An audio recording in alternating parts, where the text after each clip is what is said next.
نحمده ونصلي على رسوله الكريم اما بعد فاعوذ بالله من الشيطان الرجيم بسم الله الرحمن الرحيم رب اشرح لي صدري ويسر لي امري واحلل عقدة من لساني يفقهوا قولي.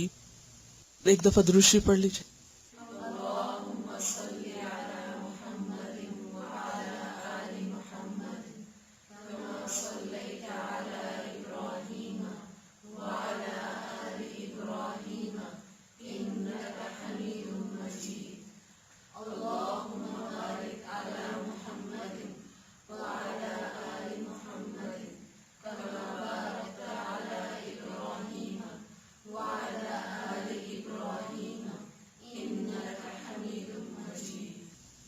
حسن اخلاق کی دعا پڑھیے.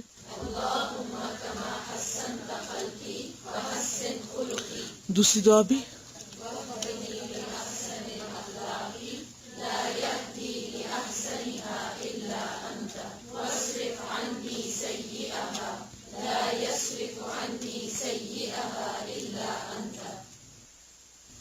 المسئولیت، ذمہ داری، رسپانسبلٹی. ہر ذمہ داری ایک امانت ہے، اسی لیے ذمہ داری کا باب امانت کے فوراً بعد آیا ہے. یعنی امانت اور ذمہ داری ان کا چولی دامن کا ساتھ ہے، اور ہر ذمہ داری کو ٹھیک طرح ادا کرنا ضروری ہے. ذمہ داریاں چھوٹی بھی ہوتی ہیں اور بڑی بھی ہوتی ہیں. انسان کی اپنی ذات کے بارے میں بھی ہوتی ہیں، اپنے گھر والوں سے متعلق بھی ہوتی ہیں، خاندان سے متعلق ہوتی ہیں، اور اسی طرح ملک و ملت کے بارے میں بھی ہو سکتی ہیں. اسلام میں ہر شخص ذمہ دار ہے. ایک حدیث میں آتا ہے کہ کلکم راعن وکلکم مسئول عن رعیتہ.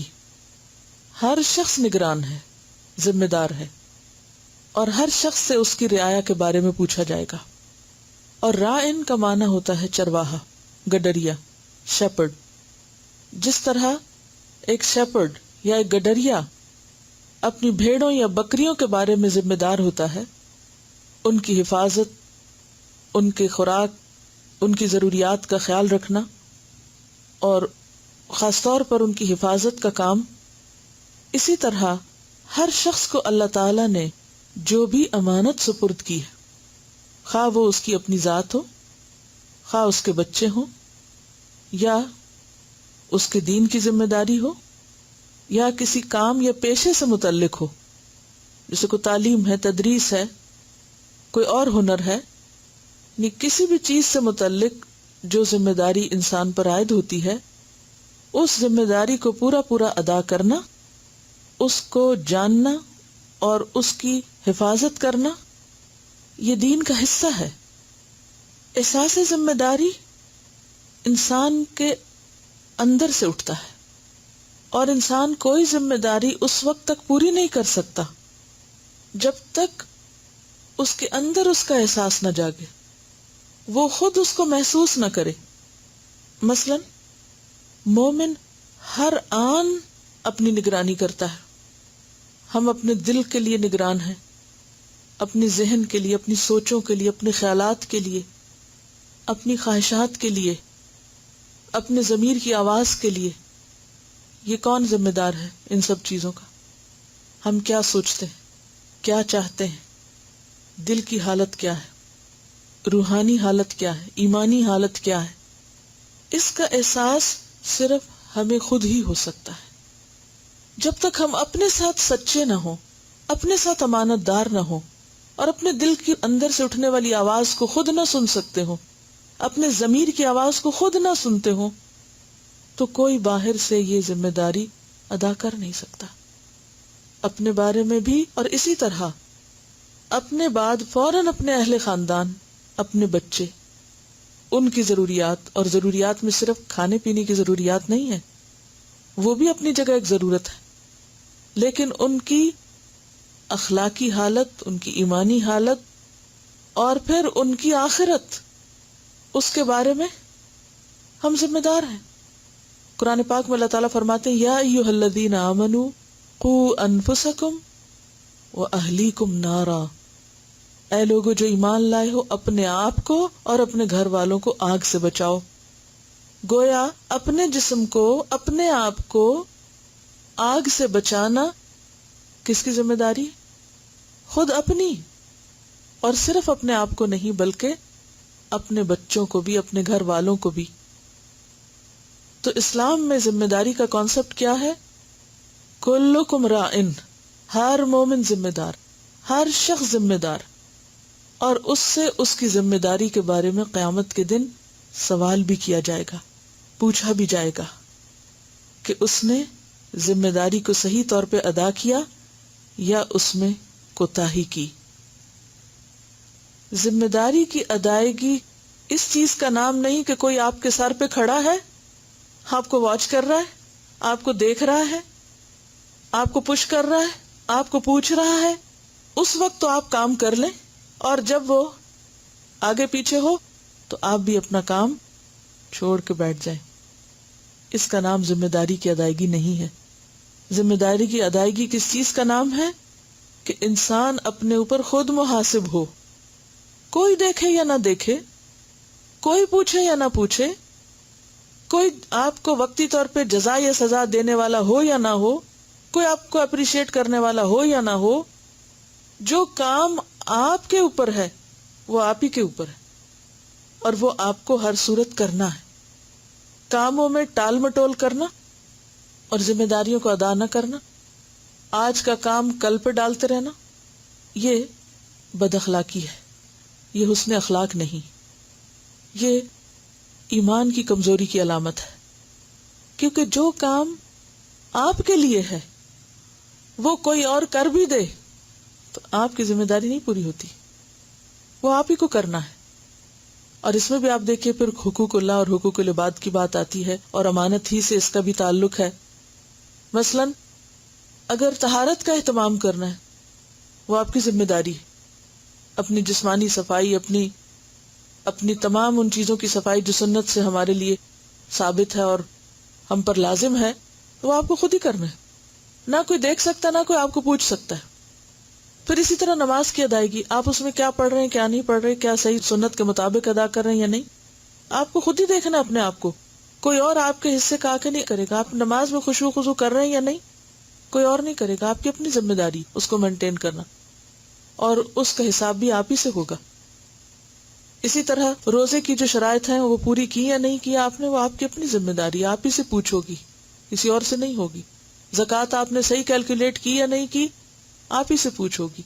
آپ پر حج فرض ہے یا نہیں، آپ کو پتا ہونا چاہیے، آپ سے پوچھو گی، کسی اور پہ آپ نہیں ڈال سکتے. اسی طرح شوہر کے متعلق، بچوں سے متعلق، ہمسایوں سے متعلق، باقی لوگوں سے متعلق، رعایا سے متعلق، شاگردوں سے متعلق یا اپنے ماتحت لوگوں سے متعلق جو ذمہ داری آپ کی، وہ آپ ہی کی ہے کہ وہ کام کر رہے ہیں یا نہیں کر رہے، اور آپ ان کو جو دے رہے ہیں وہ واقعی وہی دے رہے ہیں جو آپ کی ذمہ داری بنتی تھی کہ آپ کو دینا چاہیے. کوئی آپ کو دیکھے یا نہ دیکھے، آپ خانہ پوری جتنی مرضی کر لیں، جتنی چاہے رپورٹس بھر کے رکھ لیں کہ یہ بھی کر لیا، یہ بھی کر لیا، لیکن آپ کو پتا ہے کہ آپ نے کسی کام کو صحیح کیا ہے یا نہیں کیا، آپ نے اس میں سستی کی یا نہیں. تو اسلام میں ذمہ داری کا احساس انسان کے اندر پیدا کیا جاتا ہے، اور اس کی جواب دہی اسے اللہ کے سامنے کرنی ہے. انسان بندوں کو بے وقوف بنا سکتا ہے، بندوں کو دھوکہ دے سکتا ہے، بندوں کو خاموش کر سکتا ہے، بندوں کو راضی کر سکتا ہے، بندوں کو چپ کرا سکتا ہے، لیکن اپنے اندر کو نہیں چپ کرا سکتا. اور اللہ کے ہاں یہ نہیں کہہ سکتا کہ آپ مجھ سے نہیں پوچھیں. لہذا ہر شخص ذمہ دار ہے، اور ہر ایک کو ذمہ داری بیرونی دباؤ نہیں، اندرونی احساس کے تحت ادا کرنی. اس بات کو نوٹ کر لیجیے، ہر ایک کو ذمہ داری بیرونی دباؤ نہیں، اندرونی احساس کے تحت ادا کرنی ہے. خود اپنے اوپر حساب کرنے والے بنے، خود ذمہ دار بنے. اس میں ہم دیکھتے ہیں حضرت عمر رضی اللہ تعالیٰ عنہ کی مثال. ایک مرتبہ احنف بن قیس ایک عراقی وفد کے ساتھ حضرت عمر سے ملاقات کے لیے آئے. جب حضرت عمر کے پاس پہنچے تو حضرت عمر رضی اللہ تعالیٰ عنہ اس وقت بیت المال کے اونٹوں میں سے ایک اونٹ کے جسم کی مالش کر رہے تھے کہ اس کو شاید خارش کی بیماری تھی، اور اس میں کھپ رہے ہیں اور کام کر رہے ہیں. تو یہ وفد جو آیا تو ان میں سے کسی نے کہا کہ آپ کسی غلام کو کہہ دیتے، آپ خود کیوں کر رہے ہیں؟ تو کہنے لگے ایو عبد عابد منی، ایو عبد کون سا غلام، عابد زیادہ غلام ہو سکتا ہے، منی مجھ سے بڑھ کر غلام کون ہے؟ وہ امیر ہیں، امیر المومنین ہیں، ہزاروں میل پر پھیلی ہوئی ہے ان کی سلطنت. اور عاجزی آپ دیکھیے کہ ایو عبد اعبد منی، مجھ سے بڑھ کر غلام کون، مجھ سے بڑھ کر عاجزی کس میں ہونی چاہیے. یہ میری ذمہ داری، یہ مجھ کو کرنا ہے، خواہ چھوٹا کام ہو یا بڑا. اسی لیے ہم دیکھتے ہیں کہ دنیا میں عام طور پر جس کو کوئی عہدہ ملا، ذمہ داری ملی، وہ گھمنڈ اور تکبر میں مبتلا ہو گیا. لیکن تاریخ میں واحد ایگزمپشن صحابہ کرام کی ہے کہ جن کو دنیاوی اعتبار سے بڑے سے بڑا عہدہ بھی ملا تو ان کے اندر کوئی غرور اور تکبر پیدا ہی نہیں ہوا. ابو بکر رضی اللہ تعالیٰ عنہ کو دیکھیے، خلیفہ بننے کے بعد بھی وہ بکریاں دو رہے ہیں، وہ جن لوگوں کی خدمت کر رہے ہیں وہ ویسے کے ویسے ہی کر رہے ہیں. ان کی حالت میں کوئی تبدیلی نہیں آئی کہ اب تو ہم خلیفہ بن گئے اور اب ہمارا رینک بلند ہو گیا اور اب ہم دوسرے لوگوں سے کہیں بڑھ کے آگے نکل گئے ہیں. کیونکہ ان کو ہمیشہ اس بات کا احساس رہتا تھا کہ ہم بندے ہیں. وما خلقت الجن والانس الا لیعبدون. عبادت نام ہے بندگی کا، عاجزی کا، الخضوع والتذلل. اور بندہ مومن کی زندگی میں تو ہر کام جو اللہ کی مرضی کا ہو، چاہے وہ چھوٹے سے چھوٹا، وہ بھی عبادت ہے اور کسی کی بھی شان کے خلاف نہیں، نہ کوئی چھوٹا کام اور نہ کوئی بڑا کام. یہ الگ بات ہے کہ تقسیم کار میں کسی کے حصے میں ایک کام آ گیا تو کسی کے دوسرا آ گیا، ورنہ کوئی بھی کام بظاہر دیکھنے میں وہ ایک اونٹ کے خارش کا علاج کرنا ہی کیوں نہ ہو، وہ بھی چھوٹا نہیں، کیونکہ اجر کے اعتبار سے، ذمہ داری کو پورا کرنے کے اعتبار سے بھی بہت بڑا کام ہے. انہوں نے کبھی اپنے ہاتھ سے کام کرنے کو عیب نہیں سمجھا تھا، برا نہیں جانا تھا، شان کے خلاف نہیں سمجھا تھا. اسی لیے ہم دیکھتے ہیں کہ دنیا کے باقی لوگ بھی، خواہ مسلمان ہیں یا نہیں، وہ ان خلفاء کی مثالیں دیتے ہیں.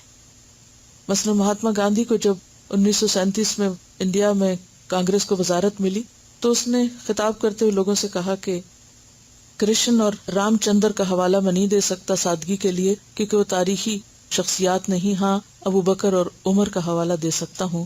ان کے طریقہ زندگی کو اپناؤ کیونکہ انہیں دنیا کی بڑی سلطنتوں پر حکومت کرنے کا موقع ملا، لیکن وہ سب سے زیادہ مفلس زندگی بسر کر کے گئے. یعنی اتنے ریسورسز کے مالک ہونے کے باوجود بھی وہ فقیروں کی طرح زندگی بسر کر کے گئے. انہوں نے کبھی بھی کسی حکومت یا عہدے کو اپنی شان کا ذریعہ نہیں بنایا کہ یہ ہماری شان کی چیز ہے. اس کو کیا سمجھا؟ یہ تو ذمہ داری ہے، یہ شان و شوکت کا ذریعہ نہیں، یہ تو ذمہ داری ہے. وہ عوام کی خدمت کے جذبے سے سرشار تھے، اس لیے وہ کامیاب تھے، کہیں بھی گھمنڈ نہیں آیا ان کے اندر. اسی لیے ہم دیکھتے ہیں کہ صحابہ کرام میں سے مسلمانوں نے جب قادسیہ کو فتح کیا تو اس وقت سعد بن ابی وقاص لشکر کی قیادت کر رہے تھے، اور اس موقع پر ڈھیروں سونا اور چاندی مسلمانوں کی ملکیت میں آیا اور ان کے سپرد کیا گیا. کسرا کے خزانے ان کے قدموں میں لا کے رکھے گئے. مال کے ڈھیر جب ان کے سامنے لائے گئے تو اس کو دیکھ کے رونے لگ گئے. کوئی اور فاتح ہوتا تو وہ کیا کرتا؟ وہ پہلے تو گھر بھجوا دیتا سارے کہ میں اپنی کرسی مضبوط کر لوں جو ٹوٹنے والی ہے، جو ختم ہونے والی ہے، اور پھر اس کے بعد میں اپنی عیش و عشرت پر اور پھر اپنی مرضی کے مطابق جیسے چاہوں اس کو استعمال کروں. کسرا کے پاس کتنے خزانے ہوں گے شاید آپ اندازہ بھی نہ کر سکیں. صرف ایک سر کا تاج جو تھا وہ سر پہ رکھ نہیں سکتا تھا، وہ ہیروں سے اتنا بوجھل تھا کہ وہ چھت سے لٹکا کر اس کے نیچے سر رکھتا تھا. صرف ایک تاج، اور باقی چیزوں کو تو آپ اندازہ ہی نہیں کر سکتے کہ کیا کچھ تھا. جب وہ ڈھیر ان کے سامنے رکھے گئے تو رونے لگے اور یہ آیت پڑھنے لگے، کم ترکو من جنات و عیون وزروع ومقام کریم ونعمت كانوا فيها فاكهين كذلك وأورثناها قوما آخرين فما بكت عليهم السماء والأرض وما كانوا منظرين. کتنے ہی باغ اور چشمے وہ چھوڑ گئے، اور کھیتیاں اور عزت کے مقامات اور وہ نعمتیں جن میں وہ خوشحال رہا کرتے تھے، مزے کیا کرتے تھے. اسی طرح ہم نے ایک دوسری قوم کو ان کا وارث بنا دیا، تو ان پر نہ آسمان رویا اور نہ زمین روئی اور نہ ہی وہ مہلت دیے گئے. تو بات یہ ہے کہ انسان کو دنیا میں جو کچھ بھی مل جائے، ڈھیروں مال بھی اس کے پاس ہو، ڈھیروں جائیداد بھی ہو، وہ سب کچھ چھوڑ کے جانے والا ہے. تو حضرت سعد بن ابی وقاص کو ایک لمحے کے لیے بھی اس مال و دولت کو دیکھ کر دل میں کوئی غرور اور کوئی تکبر اور کسی قسم کا کوئی گھمنڈ پیدا ہی نہیں ہوا کہ یہ دوسرے چھوڑ کے گئے ہیں تو ہم اس پر ڈیپینڈ کریں، تو ہمیں بھی چھوڑ کے جانا ہے. تو جن چیزوں کو الٹیمیٹلی چھوڑ ہی دینا ہے ان پر فخر کس بات کا، ان پر خوشی کس بات کی، اور ان چیزوں پر انسان کس لیے اترائے، کس لیے اکڑے. بہرحال انہوں نے سارے صحابہ کو جمع کیا جو لشکر میں تھے، سب فوجیوں کو جمع کیا اور ان کے سامنے کہنے لگے ہذہ امانۃ، یہ سارا مال امانت ہے. فما رأیکم، تم کیا کہتے ہو؟ ان سب نے کہا، یہ صرف سعد بن ابی وقاص نہیں، سب نے کہا نرى ان تدفعها لعمر بن الخطاب الخلیفہ، ہم سمجھتے ہیں کہ آپ کو یہ مال عمر بن خطاب کے حوالے کر دینا چاہیے جو خلیفۃ المسلمین ہے. فما اخذوا منها درہما ولا دینارا، ان سارے صحابہ میں سے کسی ایک نے بھی ایک درہم یا دینار اپنے پاس نہیں رکھا، کچھ بھی نہیں لیا. محنت ساری انہوں نے کی، علاقہ انہوں نے فتح کیا، سب کچھ ان کے پاس ہے. وہ چاہتے تو آپس میں بانٹ لیتے اور خلیفہ کو لکھ بھیجتے کہ ہم ایران پہ قبضہ کر چکے ہیں ایک دنیا کی سپر پاور پر، اب ہمیں تمہاری ضرورت نہیں رہی، ہم اپنی سلطنت الگ بنا سکتے ہیں، اور خبردار جو ہمیں کچھ کہا، اب ہم اتنے ڈھیروں خزانوں کے مالک ہیں، اب تمہاری خبر ہم بھی لے لیں گے. اس سب کو کیا سمجھا؟ امانت. اور کب بھیج دو وہاں مرکز میں، ہمیں نہیں چاہیے. اتنا بڑا بھی دل کسی کا ہو سکتا؟ صرف اس کا ہو سکتا ہے جس کی نظر آخرت پر ٹکی ہوئی ہو، جس کو پتا ہو کہ وہ یہ کام اللہ کے لیے کر رہا ہے اور وہاں اس کے لیے سب کچھ محفوظ ہے. جب یہ سارا مال حضرت عمر کے پاس کیا، اور آپ کو معلوم ہے کہ سراقہ بن مالک کو جب آپ صلی اللہ علیہ وسلم نے خوشخبری دی تھی وہ کسریٰ کے کنگنوں کی، اور وہ پھر پوری ہوئی، اور یہ جو تاج تھا وہ سراقہ لے کر وہاں گئے تھے، اور اس میں سے ایک ہیرا بھی کم نہیں کیا، جو کا توں سینکڑوں میل سے وہ اٹھا کر وہ مدینہ تک لے گئے، اور ایک نظر غلط بھی نہیں ڈالی اس مال پر کہ اس میں ہمارا بھی کوئی حصہ، سے ہمارا ہے ہی نہیں، جب تقسیم ہوگا جس جس حصے میں جو آئے گا مل جائے گا. یہ تھے وہ بے غرض لوگ جنہوں نے انسانوں کی خدمت کی اور حقیقی خدمت کی.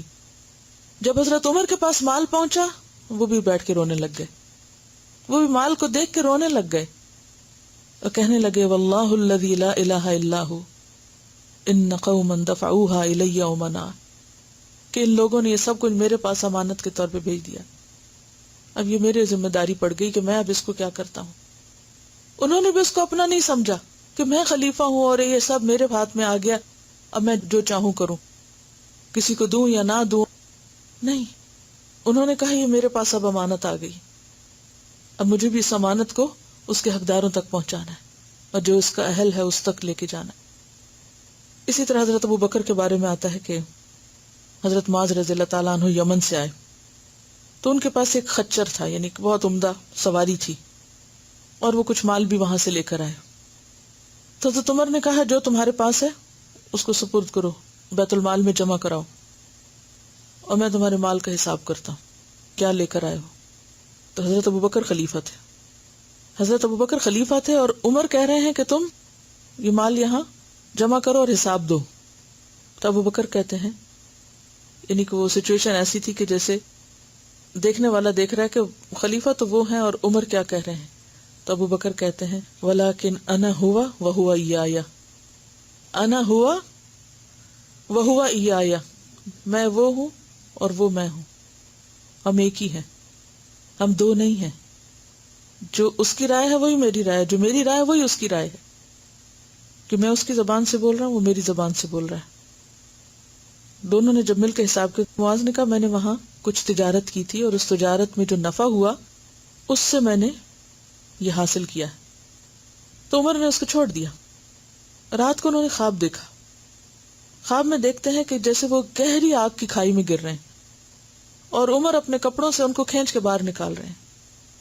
تو معاذ صبح صبح حضرت عمر کے پاس پہنچے، کہنے لگے احسنت، تم نے بہت اچھا کیا، اللہ تمہیں اس کی بہترین جزا دے، میں نے خواب میں ایسا اور ایسا دیکھا ہے. تو عمر کہتے ہیں آؤ خلیفہ کے پاس پھر چلتے ہیں، اگر وہ تمہیں اس مال کو جو تم نے اپنی ایک سرکاری ڈیوٹی کے دوران اپنے تجارت سے حاصل کیا، اگر تمہیں اپنے پاس رکھنے کا حق دیتے ہیں تو رکھو، ورنہ اس کو بھی جمع کرا دو، خواہ یہ تمہارا اپنا ہے.